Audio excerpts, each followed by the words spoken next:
পাকিস্তানের বিরোধী দলীয় নেতা কারাবন্দী ইমরান খানের মুক্তি ও সরকারের পদত্যাগের দাবিতে পিটিআইয়ের বেশ কিছু বিক্ষোভকারী ইসলামাবাদ শহরের কেন্দ্রস্থল ডিচক এলাকায় পৌঁছেছেন। এরই মধ্যে সেই এলাকা রণক্ষেত্রে পরিণত হয়েছে। পরিস্থিতি নিয়ন্ত্রণে আনতে নিরাপত্তা বাহিনী বিক্ষোভকারীদের উপর কাঁদানে গ্যাসের শেল ছুঁড়ছে।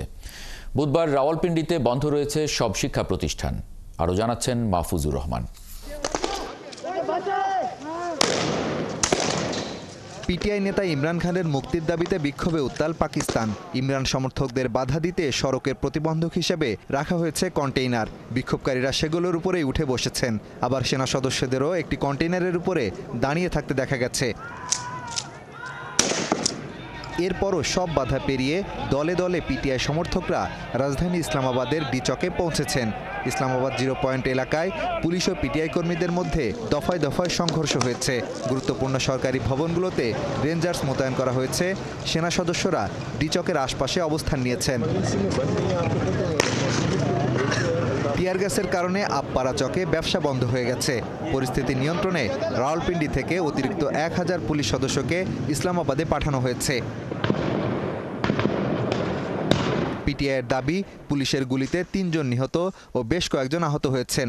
মুলতান, রাজানপুর, গুজরাট, দের গাজী খান সহ পাঞ্জাবের বেশ কয়েকটি শহরে ইন্টারনেট সেবা ব্যাহত হচ্ছে।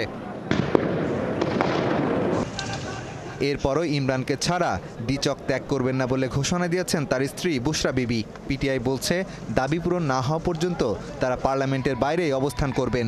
এখনও তাদের দলের হাজারো কর্মী বিশাল বহর নিয়ে স্কোয়ারের দিকে আসছেন। পরিস্থিতি নিয়ন্ত্রণে যে কোনো এলাকায় কারফিউ জারি করার ক্ষমতা সেনাবাহিনীকে দেয়া হয়েছে। সরকার সবভাবে পিটিআই নেতাদের আশ্বস্ত করার চেষ্টা করছে, কিন্তু তারা আলোচনার সুযোগকে কাজে লাগিয়ে সময়টা নিচ্ছেন আর রাজধানীর কেন্দ্রের দিকে এগুচ্ছেন। যে কোনো উপায়ে পরিস্থিতি নিয়ন্ত্রণে আনতে ইসলামাবাদের আইজিকে বলা হয়েছে।